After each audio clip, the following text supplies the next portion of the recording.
Hi, this is Mark Kermode. Thanks for downloading this Kermode on Film podcast, or indeed for watching us on YouTube. I'm here upstairs at the Sun Pub in Drury Lane with Jack Howard. Hello. Jack, what are we talking about today? We're going to be doing a change of pace today. We're talking about a television show called Pluribus. And I want to tell you now, what I usually say at this point is, if you haven't seen it, don't watch this or listen to this, or do, I don't care, I'm not your dad. But at this point, I'm going to say, do not watch or listen to this if you haven't seen Pluribus. Do yourself a favour. Watch Pluribus. Go and watch it. It's 10 hours of your time. It's not that much. It's created by Vince Gilligan, who you will know of Breaking Bad or Better Call Saul fame. He has made another fantastic piece of work. I do not want to be the one to spoil it for you, but if you have seen it, enjoy our conversation. Am I right in thinking that you came to Breaking Bad quite late? Yes, absolutely. So what happened was, Child 2, who you know, is the person who introduced us, weirdly enough. To two great things. Exactly. He had watched Breaking Bad. I think we had somehow I'd acquired a box set of or something. Maybe it was I was doing the culture show or something. Anyway, he had watched it and just loved it. And then I think it was probably lockdown. Wow, you came to it very late then. No, really late, really late. And we started watching it, and we watched the whole thing, and absolutely loved it. And I hadn't been interested at all in it, although weirdly enough, I'd been going to screenings at whichever studio it was that was making it, and they'd had the poster of him in the pants with the gun and the for ages. I thought, I'm not interested in that at all. Anyway, so then we watched the whole of Breaking Bad, and I loved it. And then Better Call Saul was like, oh, they're doing, because by that point you caught up with itself. I thought, yeah, really, and then I watched Better Call Saul and went, it's better. It's actually better than Breaking Bad. And I remember having this conversation with you. It's better than Breaking Bad. I had a similar thing to you, because I'm due a rewatch of Breaking Bad because I really liked it, but I wasn't as on the train as everybody else. Right. Like, everybody else is like, it's the greatest thing that's ever happened to anything. And I was like, yeah, it's a good television show. Yeah. And then when they made Better Call Saul, I was like, I'm not that bothered about going back to the Breaking Bad world.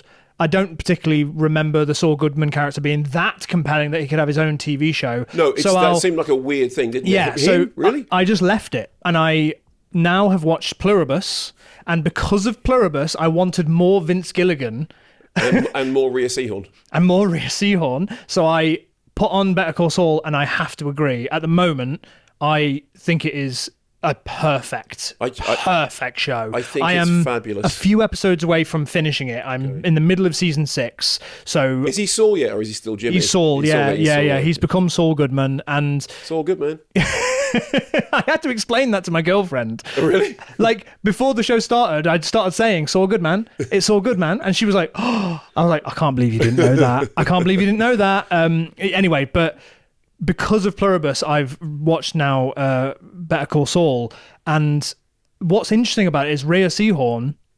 I don't know if you know this, she was supposed to just be like quite a small part of the show, right. And because of how good she was, she inspired Vince Gilligan to write her into the rest and become basically a two-hander with Saul by the end of the show. And now obviously she has Pluribus as her leading show, which is unbelievable. We're going to talk about Pluribus because yes. I think we both. But on the Better Call Saul thing, I think the thing that is so brilliant about it is the dynamic of Slipping Jimmy and his relationship with his brother, who is so brilliantly played by Mike McKean. Good.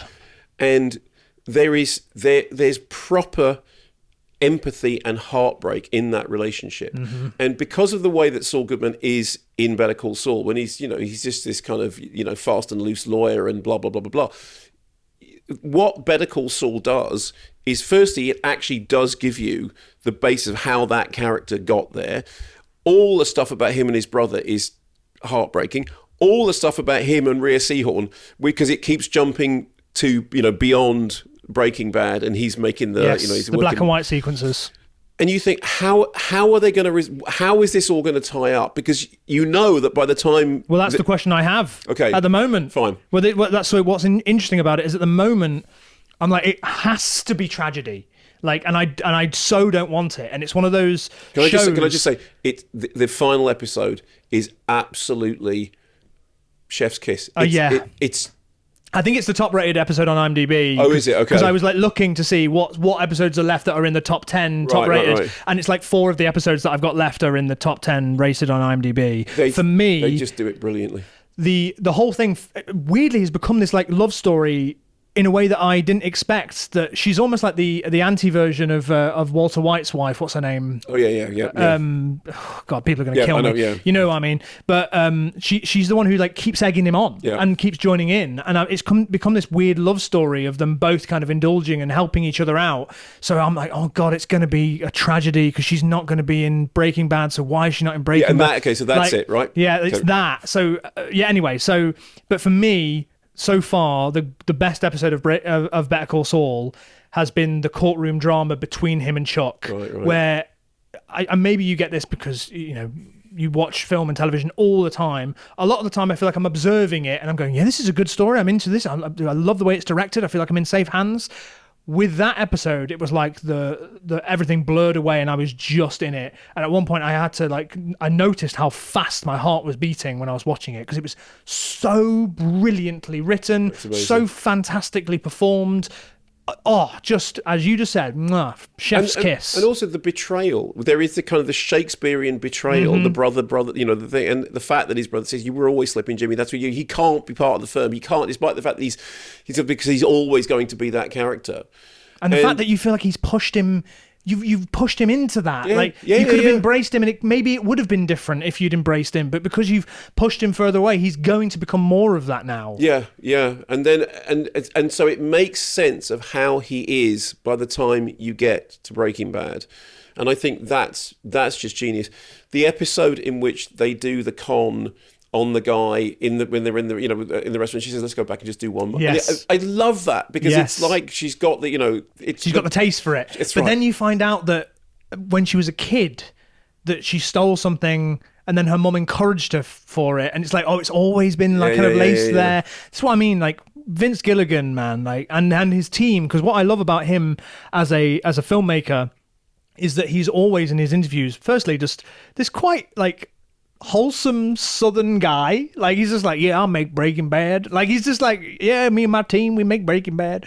And he's always so open about the collaboration in the writer's room, and it's not, he doesn't, he's kind of shoving away the I'm a genius thing and going like, no, he just works very, very well with a great team of writers and filmmakers. Okay, well, this all brings us to Pluribus. So now we've seen the whole of the first season. We know that there is a second season coming. God knows when, though. It's going to be a while, isn't it? Yeah, he said it's going to take him a while, which I'm like, no. So good. I want more of it now. If you haven't seen Pluribus, I mean, again, what you're doing, seriously, it's like 10 episodes, isn't it? And and they're all brilliant, and each one builds more brilliantly. And if you like that kind of style of Vince Gilligan's patient storytelling, where you just observe, the storylines with Red Light Fever again. We've talked about this before, where names just go out of my head. Mike, from Better Call Saul, and Breaking Bad, obviously, but specifically in Better Call Saul, where you're just observing him for a while, and there's no talking. It's just what's he up to. That kind of storytelling is very much transferred over into Pluribus. So if you like that kind of stuff, this is just. So the setup of Pluribus is at the beginning. There seems to be some signal has arrived from outer space. They're listening to it on that thing, which is actually called the Very Big Array, because that's actually the name of it. The one from Contact. The one from Contact. Yeah, exactly. It's now known as the place that Jodie Foster sits in Contact. Yeah, and there's a message and they don't know what it is, and then they decode it and they realise that it's a DNA chain, and then they make the DNA chain, and then this thing happens, which has a kind of relationship with the zombie movies, which is everyone gets infected, but the infection is that everyone becomes one, and it's the e pluribus unum, from many one. A hive mind. Yes, the hive mind, precisely. And yet there are some people, but there's a handful of people around the world for whom this hasn't happened. And the central character in this, this particular is Rhea Seehorn's character, and she discovers very early on that the whole of the hive mind world thinks, with this kind of unified thought, and they're all getting on and they're all cooperating. And she is now trying to contact the other people, there's only a handful of them, to save the world.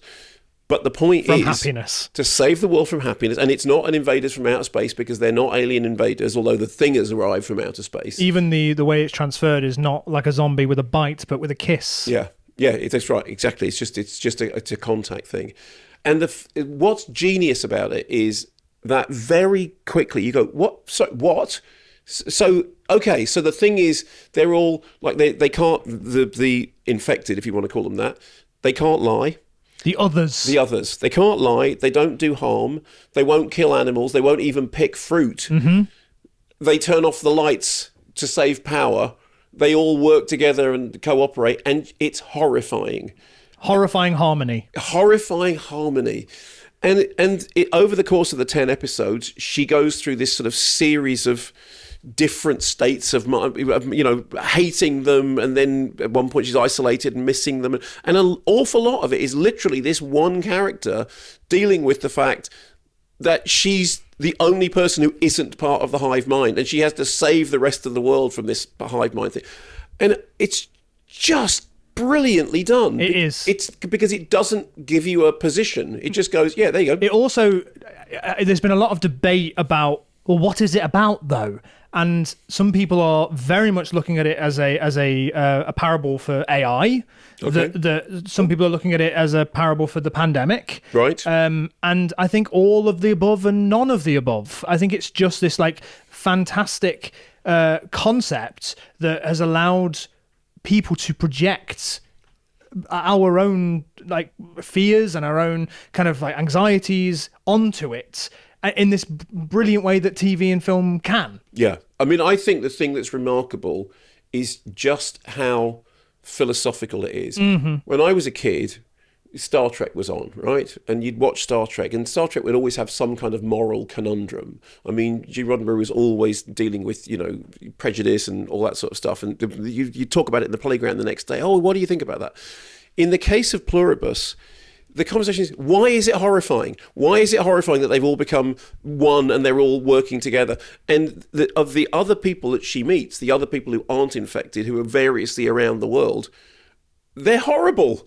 And it's like, the one who wants to be Elvis and wants to live in, and wants to have everybody as his sex slave. Yes. And you go, the moment, maybe you called it as well, but when they arrived to meet and they were like, the other one's going to take a little bit of time because it took us a moment to get the plane he wanted. I was like, oh, he's going to turn up on Air Force One. He's going to turn up on Air Force One. And then you meet him and you're like, oh yeah, of course there'd be somebody like this who's just fully embraced it and been like, I don't see the problem. Yeah. And what I really, really liked about it as well is that Carol thinks that she's a certain kind of person. Mm-hmm. And then she's faced with the real hero. Do you know what I mean? Like when she's left isolated for a while and then invites them back in a great sequence where she's painting something on the road and you're wondering, what is she writing? And then it just says, please come back. And then she invites them back in and kind of starts a relationship, whether or not she's aware that, that it's weird or not. Like, I don't know what it is. Well, she is aware that it's weird because it's the thing about, have I just slept with the whole world? Yeah. Because of the hive mind. Yes.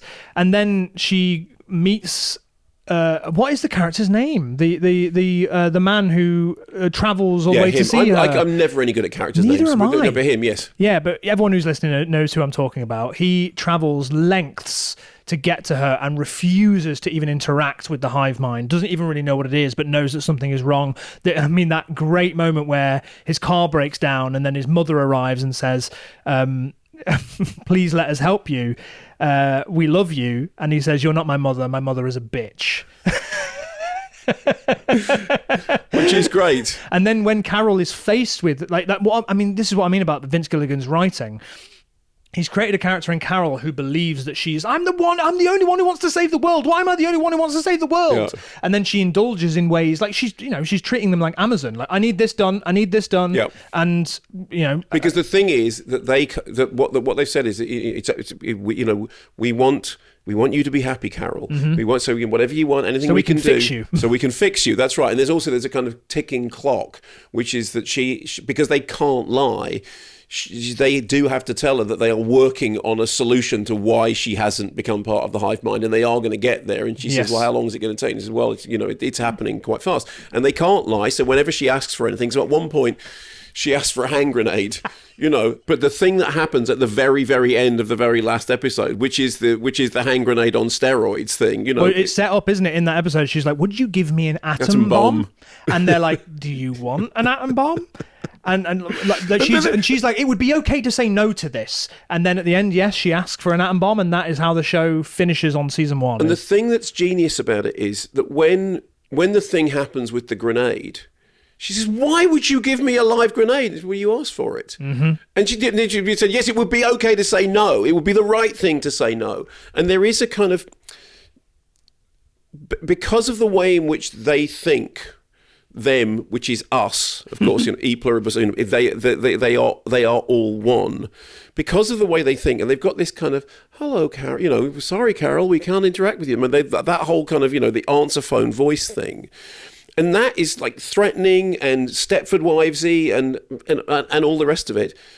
But they don't lie. They don't kill things. I mean, they do eat people. But the people are, and then at one point she has to write herself a note because she starts, feeling affection for them. And she has to write, "They eat people," to remind herself that they're bad. We find out that they eat people in 2 brilliant ways, which is in this kind of horrific discovery of human remains in a fridge. Yeah. And then it is explained to us why this is okay by John Cena. That's right. the entity previously known as John Cena. I also love that, like, when she first gets the explanation from somebody on the television who's talking directly to her when she's on the phone to them. Yeah. He's like, "Oh, I just happened to be wearing a suit at the time." Yes. That's right. And this would look official to you. And he's not head of Homeland Security. He's like head of transport or something. He just happened to be there. He was doing the thing. And the other thing, I was talking to Simon Mayo about this, about what's horrifying. And one of the things that he said was, well, you can't ever have stories anymore because everyone knows the story, right? You can't tell a joke because everyone knows the punchline. You can't. Sure. Okay, fine. And then one of the things that happens is that Carol, who writes romantasy novels about pirates, what does she call them? Like romantic schlock or something like that. She doesn't think highly of her own writing. No, she thinks that her writing is basically that she had a great book in her, and this isn't it, but this is what's made her famous. And there's one heartbreaking thing in which she realizes that everybody else, all of them, the others, know what her wife thought of the book. And then she asks what the wife thinks about the book, and the answer is kind of heartbreaking. But there is this marvellous moment, quite a long way in the series, when she starts writing again. And the person that she's befriended, the other that she has befriended, says, "Oh, tell us the story. Tell us the story." And you realise that, of course, there's only a handful of people that can do that because everyone knows everyone's stories. Yeah, there's been quite a lot of things I've seen on TikTok where people are like, if I was in Carol's position, I'd be ringing up and being like, "Okay, so is George R.R. Martin in there? I would like you to get together and finish Game of Thrones for me and have it delivered by next week."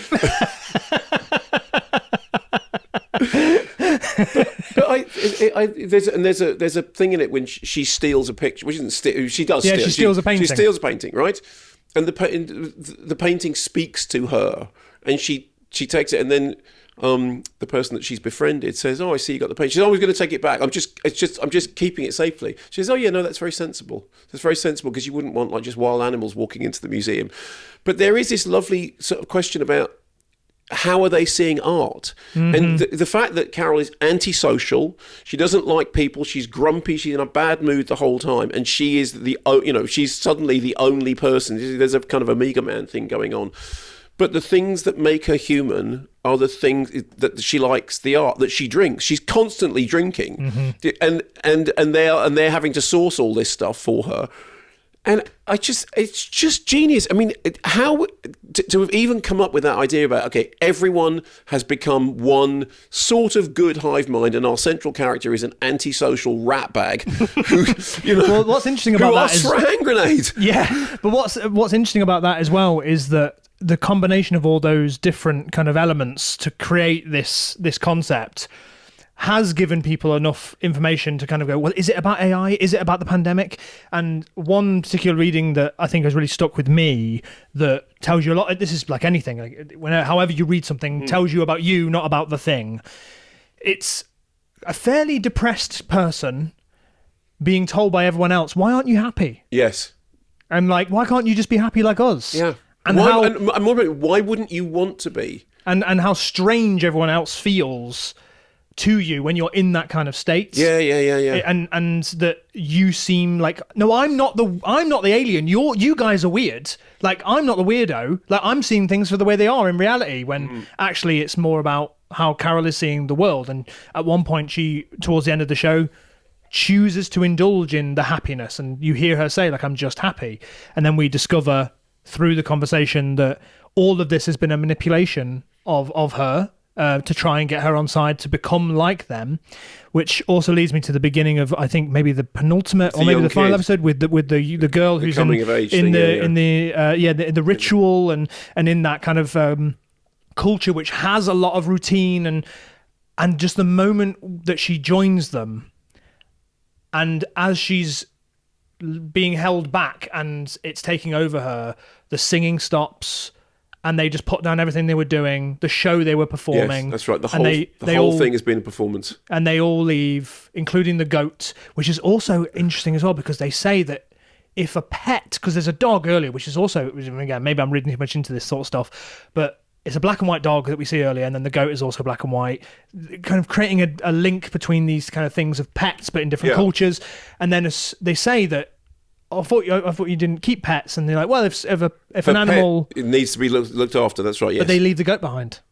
No, that's right. So interesting how much is the they can't lie thing? Is that real, or is that something I don't know? But this is why it's interesting. But to my main point is that like the manipulation of them to get what they want out of her. Just because they're doing it in a soft, kind way doesn't mean it isn't evil. No, and also, and she does use that word, you know, says you're evil, and she talks about, you know, it's an invasion of the others and all that kind of thing.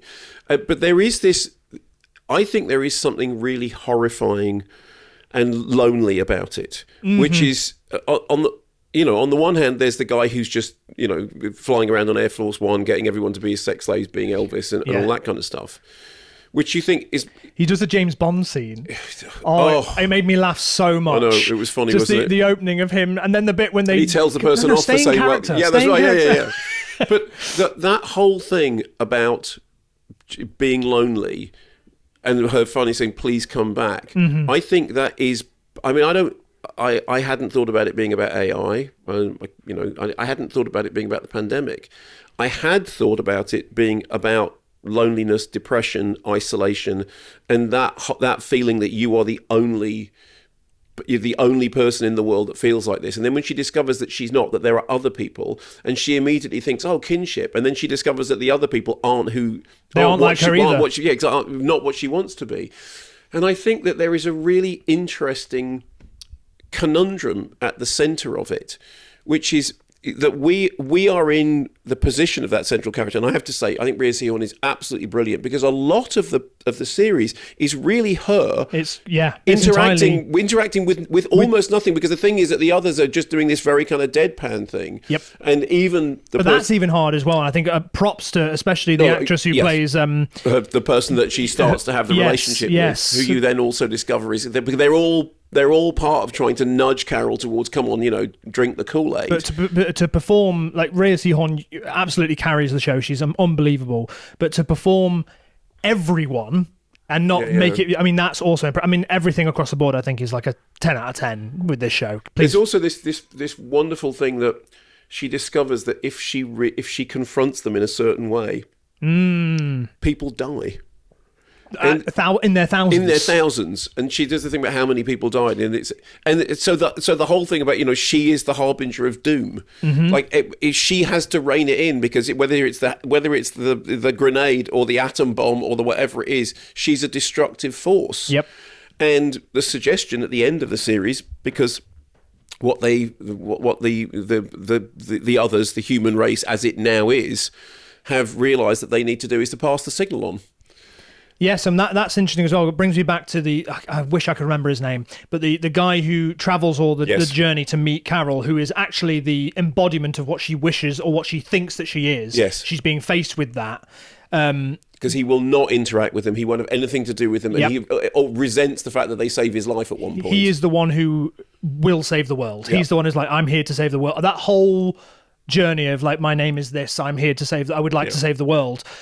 He learns the same thing, that when he puts him into a certain state, the signal he's found on his radio shifts ever so slightly.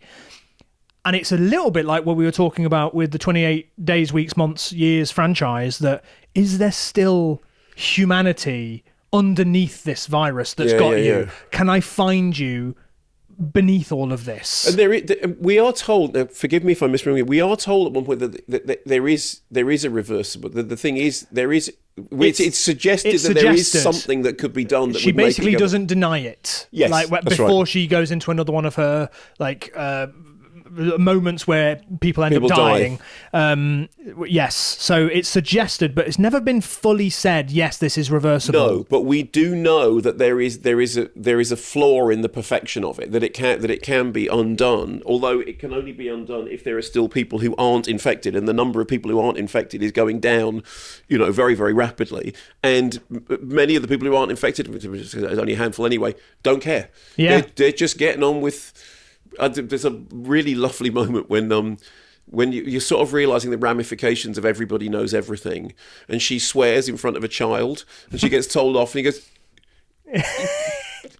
He's also the president. He's also the gynecologist. It's like there's nothing that he hasn't... Yeah. So I think that it is getting to something really essential about the horror of the hive mind, the horror of not... And the fact that she's...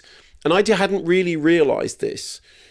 The fact that she's writing this romantasy fiction, which you think at the beginning it's just okay, fine, she's an author, not very good author, but that's what she does. And then this other thing happens. But then about 7 episodes in, it's the fact that she's an author is the thing. Oh yeah, no, of course she can tell stories and nobody else can. And they're so excited. You've written another chapter. Can we read it? Yeah, because they don't have any stories anymore because they don't have any lack of knowledge. Yeah. And that great moment when she's playing a card game with her and she's like, it's like playing with Google. That's right, yes. It's a fantastic piece of work, and I'm sad to say that it will be, I think, a couple of years before we get... So what's the story now about? Because it won a bunch of awards. Rhea Seehorn, just won a Golden Globe, and it's been a massive hit very, very quickly. I think Vince Gilligan has basically said, it takes me longer than I wish it would. To write. To write the series, but... he is working on it, but I'm just assuming that we're going to be waiting a couple of years. It's going to be like the difference. It's going to be like having Severance season 1 and Severance season 2 again. I think it's going to be maybe not quite that long, but it's a shame because it feels like not a criticism of the show at all, but it feels like it just ramped up. Well, it did. And it feels like it should be. Like I should have some idea. Like I don't know. Like it's just it finished on such a bang of like now this is where we are. Yeah. That I'm almost like, come on then, next. No, and that's just me being frustrated that there aren't more. But how brilliant that okay, fine. So it takes 2 years. Yeah. We'll But remember where we were. Remember where we were at the very very end. It's interesting as well that the number of episodes. So. One of the things that I did recently was I watched all of Twin Peaks again. Wow. So, all of the TV series and Fire Walk with Me, and then Twin Peaks: The Return, or limited series as it was known. And the weird thing about series 2 of Twin Peaks is that for, 9, 10, 11 episodes, it's really good. And then it's rubbish for 9 episodes. Like, absolutely rubbish for 9 episodes. And then it picks up in the last 2. And the thing is that David Lynch went off and was doing Wild at Heart. But right up until... So there's this run, which is, it's around about 10 good, and then it ends with the revelation and the whole thing about the dad and blah, blah, blah, blah, blah. And then you go, okay, well, that's the end of it. Oh, no, there's another 11 episodes. And all that happens in those episodes is that James Hurley... Hurley thingy bob, goes somewhere, sets up a picnic, and then says, I can't stay here anymore, and drives off on his bike. And that just happens over and over again for like 7 episodes. You're going, what is going on? And then there are 2 at the end, and it's brilliant. But you go, okay, there is as much of Twin Peaks Series 2 that is rubbish that there is of the whole of Pluribus so far. So I think that the 10 episodes thing is kind of perfect because it's like, leave them wanting more. Yes. The reason I was laughing so much then as well is because you accidentally just like reminded me of almost a direct Simpsons quote. Oh, right. Where Homer is watching Twin Peaks and it's like a horse dancing or something like that, and he goes, "Brilliant. I have no idea what is going on." They've got a thing on at the BFI at the moment because they're doing a Lynch retrospective. So the BFI South Bank. They've got this reproduction of the room, the red curtain and the zigzag floor and the chair and the light and the so you can sit and you can have your photograph taken and think. People are queuing up to do it. Yeah, I mean, it's amazing. Are you a Twin Peaks fan? Not really. Like I've seen the episodes and the moments that people talk about, but I've never sat and like fully watched the show. You've never done the second half of Series 2. Well, I also hear it's not great at times. That's what I hear. It's just so. It's like, and there's so much to watch now. I know. And we've also lived for a golden. I only watched Mad Men recently, and that's brilliant. And I like to the point where like now, because we would watch it with dinner, I would be plating up dinner, and in my head I'd start preparing to hear and I'm like, no, I'm not watching it anymore, it's finished. Like I've got a Pavlovian kind of effect when I'm putting dinner, I'm expecting to hear so I just miss it so much. But I just don't know, like there's only so much time in the day. I'm only just watching Better Call Saul. I'm having to go at people in the comments who haven't even commented yet and be like, I can't watch everything. Did you watch Pluribus week by week, or did you wait until and then binge it? We watched maybe 3 of the episodes that had been released because I was like, oh yeah, Pluribus is out, I need to watch it. Right. And it was only 3 or so episodes in, and then I think it was around Christmas, and we weren't watching anything around Christmas because we were zipping around everywhere in the UK. And then when we got back, it was all out. I did week by week.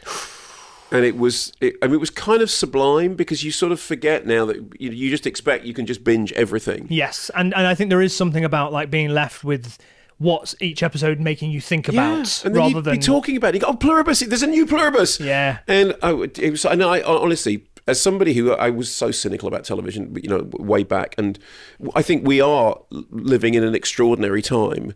And I think that we talked about Better Call Saul being brilliant and Breaking Bad being brilliant, and The Wire, of course, which is you've seen The Wire. I've seen The Wire. The Wire is arguably the greatest television program ever made. People say about The Sopranos as well, and I've watched most of The Sopranos. But all this it's astonishingly good. And then you sit there and you watch Pluribus and you go, I'm sorry, that is just. It's up there with the best of it. I thought it was fantastic. I think there's something that's happened, it maybe in the last decade or so, where television has been allowed to be more daring than mainstream cinema. That like occasionally you get something. We recently talked about the 28 Years movies. When I saw 28 Years Later, the Danny Boyle, the first one back, I was like, wow, like, oh yeah, that's what it feels like when an author like is like going, I'm doing this, whether you like it or not. This is my vision.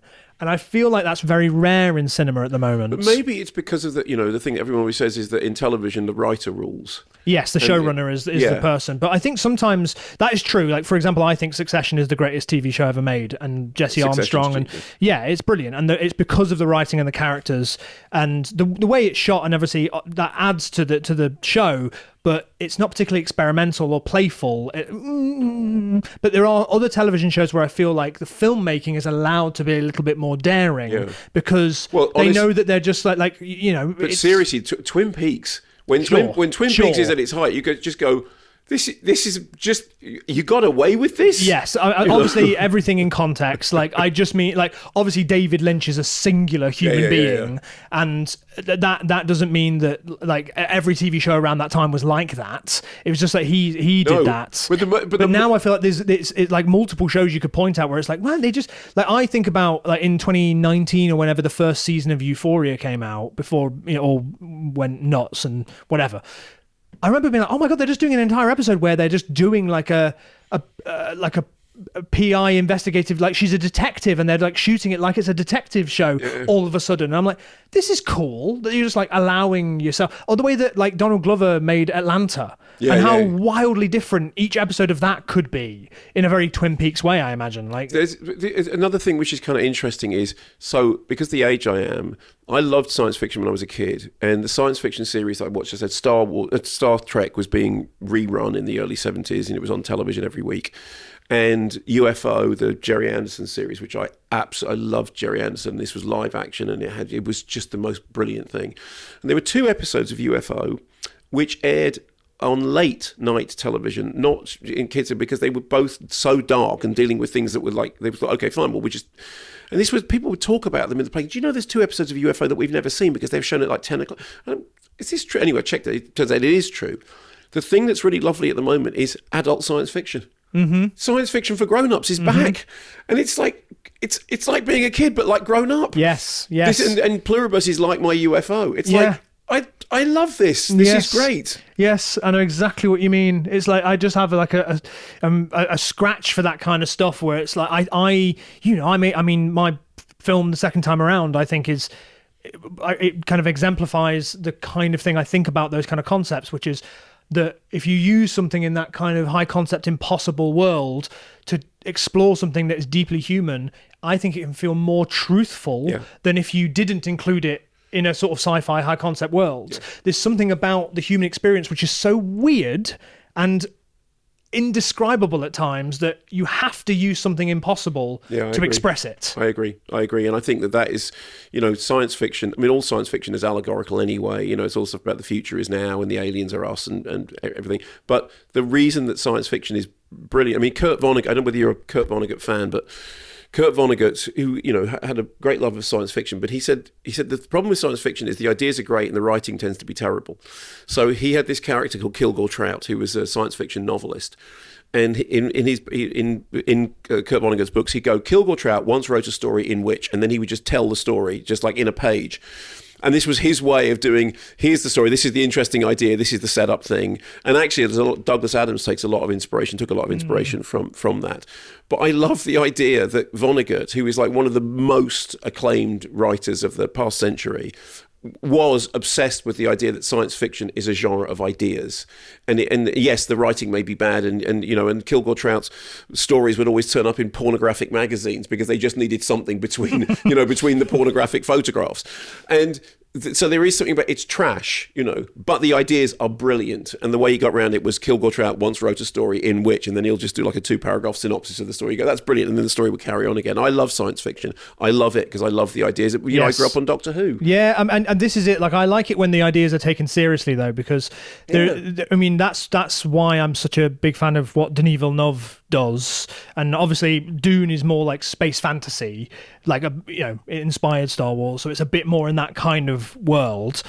But Arrival to me is like the pinnacle of like how you can use sci-fi to do something that's deeply human, and I think that Pluribus is in a similar place where it's human first, but it's surrounding it in this impossible concepts to kind of, in the same way that I kind of 28 days, years, like how do people react to this? How would a human being behave if they were in this situation?